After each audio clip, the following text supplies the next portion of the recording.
Good morning, everyone. Sorry I didn't post this last night, but I actually wanted to get all the grading done before we posted. So as of right now, your grades are up to date for the start of week three.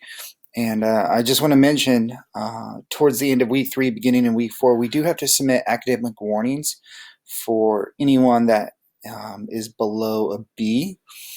So if your grade's below a B right now, week three really focus in and get those assignments in at a high level of quality, and that'll move your grade up because every week there's a couple assignments worth 10 points each, so from week to week grades can change quite a bit. So week three, this is actually one of my favorite quotes. It's a book that a lot of educators use, at least in the elementary area, but I think there's a lot of great quotes and a lot of great things coming out of Dr. Seuss. So you have the brains in your head, you have the feet in your shoes, you can steer yourself any direction you choose. You're on your own and you know what you know, and you are the one who will decide where to go. And that's from the places you'll go from Dr. Seuss.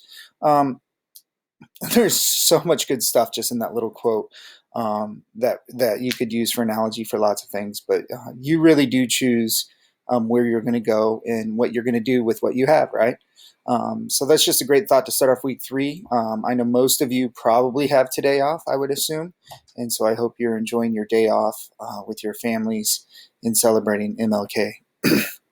So let's jump right in. This week, we're getting into the world of UDL, Universal Design, and differentiated instruction, and how specifically it relates to assistive technology, and then also how assistive technology can support math. And then looking at access to AT for students in the at-risk subgroups, so SpEd, EL, low SES, those sort of things. And so in a minute, I'll jump through a couple chapters in the book and show you where to find that information. But looking through the week, there's no assignment due this week, but really you're focusing on assignments for week 4 and week 6, and then also continuing to work on your e-portfolio due at the end of the course. So focus down this week and start planning, because this class does definitely follow a curve where it starts out a little bit slower, but there's a lot of projects and things due week 6, 7, and 8. So make sure you're staying on that. So a real quick note on, and I'm not going to read all of this, but a real quick note on writing. Most of you actually have lost some points either this week or last week for APA formatting and or writing conventions. The use of a lot of use of personal pronouns, passive voice, contractions, things of that nature. And so this is directly from the syllabus for writing expectations. This is a master's course, right? You guys are in a master's course, and so the level of quality for writing is pretty high. Not gonna lie with that. And so there are a lot of resources for you. One, you should have your APA manual. If you don't, you can always use the internet, right? Purdue Online is a big place to go for APA formatting. And then Concordia gives you guys a lot of resources as well. So the writing studio is great because you can submit things there, and a real person will go through it for you, but you got to plan ahead a little bit. And then also you can use Grammarly, so you can submit your work to Grammarly, and it's going to catch all those things that most professors would catch. And so this video I posted at the beginning of the year actually walks you through how to use Grammarly. And down in the corner when you submit it, it gives you this little score, and it tells you things to fix, to improve it. And it's a really, really good tool. Just know that all those things matter. Your content matters above that, but they're definitely the APA formatting and the writing quality level. The expectations are very high. It is an academic program, and it is a master's program. So what I'm finding is a lot of you are losing a point here or there for that. And when the assignments are only 1 or 10 points, that can make a big difference. And you can get to the writing studio by clicking right here. And it'll take you there to those resources. So I just wanted to point that out. And if you have any questions, email me earlier in the week, and I can look through that for you. But I've been trying to put specific feedback on your papers as well, so hopefully that helps. So the content for this week, moving into that, is reviewing chapter 1 and then chapters 4 and 5 in the book. So I'm going to pop over here to the book so you can see chapter 4 is about universal design for learning. And it's about 20 or 15 pages or so. And then chapter 5, when you go through that, it's about another 20 pages, and that's specifically using AT tools with math. So those two chapters really are differentiated. You know, one is for the UDL and one is for math. No other videos or anything like that, just reviewing chapter 1 and then going over 4 or 5. So the discussion board question this week, it's about calculators and math. And so there's a slide. So if you click on that link, it's going to open up right here.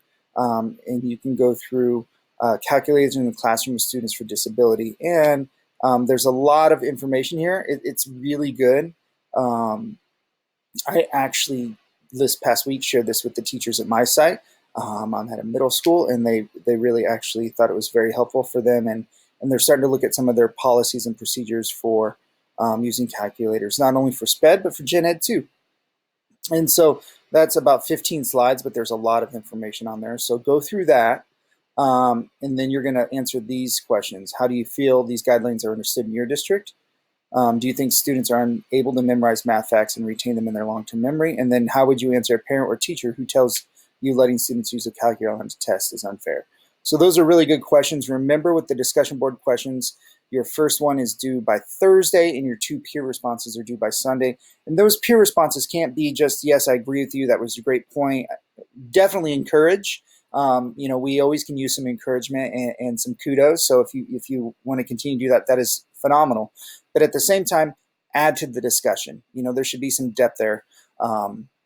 Your first post should be, your initial thoughts should be a little bit longer than your responses, but your responses definitely need to have some substance to them. You know, it can't be 100 or 200 words. It's got to be a little bit longer to add to the conversation. So really, your only assignment this week that's due this week is the calculator assignment. But then we get into, like I said, it's really starting to ramp up, and there's a lot of things due, coming up. So you're going to continue the try something new, and you've done this 3 weeks now. Week 1 you used it for the writing tool, and week 2 you did the reading tool, and this week you're going to work on a math tool, which makes sense since a lot of our focus this week is on math. And so you're going to scroll down to page 3, 4, and you're going to do the same thing you do. You're going to find a tool. You're going to say what worked about it, what didn't work about it, what would you try the next time, and you would just go through this. And so you should have already done this twice in the last 2 weeks, and so it shouldn't be anything new to you. And it is due at the end of next week after you do the communication tool piece. And remember, this is worth a little bit more. It's worth 25 points because it's ongoing. And then assignment 6 is a new assignment. Begin a 3-day lesson plan. I'll pop to that last because I just want to talk a little bit about your portfolio first, since it's not new. You're going to continue building this, and remember, early on I did post a video on how to use Google Sites to build the portfolio, because that's what I really highly recommend doing. And once again, here is your direction sheet for that and the rubric for it. I know I sound like a broken record, but remember to go through every piece of the rubric and the directions to make sure you're hitting all the pieces, because this is a huge part of your grade at the end of the course. And so go through there, and if there's any questions or you have are unsure of what's required of anything, just please let me know. And so right there are all your different sections and what they want within those sections. So that's due at the end of the course. And so now let's talk about this 3-day lesson plan, which is a new assignment. It's due week 7. So both week 7 and week 8, you have bigger projects. I'm going to click right here on the grading rubric. And once again, very similar to any other rubric you get in Concordia, it's going to tell you the criteria on the side and what you need to do to hit that point. So I'm not going to go through this whole rubric because you guys can read through that yourself, but make sure you understand that. And then it's going to ask you to create a Word doc. Don't do that. Just go over here, File, make a copy. That's going to make a copy in your drive. You can navigate, if you have a folder for this course, navigate to that folder. You can put it in there. And then obviously delete the things that you don't need as part of your rubric. Essentially, it's going to ask you to use UDL principles to create this 3-day lesson plan, and you're going to need to teach it. So this definitely does take some planning. So get the plan done. You need to teach it and go through. And here's a big note, and they even highlight it for us. You should be able to hand out this lesson plan to someone, and they should be able to teach it for you, right? If you had a guest teacher. If you have a lesson plan template that you use, that you love, I have no problem with you using that template. Just make sure you're hitting all these pieces that it's asking for. I know when I was teaching and I had to make lesson plans, I had a template that I liked because it worked for me. You're definitely able to do that, but just make sure anything that it's asking for, in the procedures, activities, how would you include the principles of UDL, make sure that's in there, and make sure there's anything else required that you put that in there. Include rubrics, right, if you did for your assessments, and screenshots of selected student work samples. And then this is the piece that you may have to add if you use your own template, which is totally fine once again. And then there's a reflection. When you're writing the reflection, make sure you follow APA. So what worked, what didn't work, what would you change? And then, looking at SAMR and Bloom's digital taxonomy, what level did you reach to day 3? So this definitely has some more pieces to it. And so make sure you're looking and planning ahead towards that, because that is going to take some time, and you need 3 days to teach that. Last note, I didn't put this anywhere, but throughout the course, we use examples from our own classroom in our own schools, which is part of the power.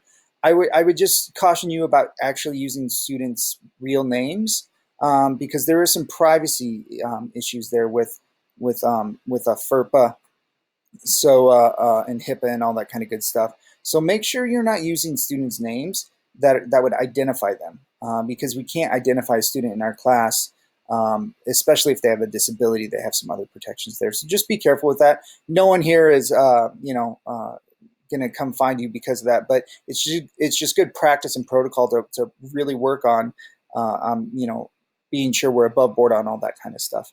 Anyway, that is week 3. Once again, there's nothing due this week besides the discussion board question, but really this week is all about moving and working towards week 4, 6, and 7, those projects in week 4, 6, and 7. Have a great week. Once again, enjoy this day with your family and your loved ones. And if you have any questions, remember to always reach out to me.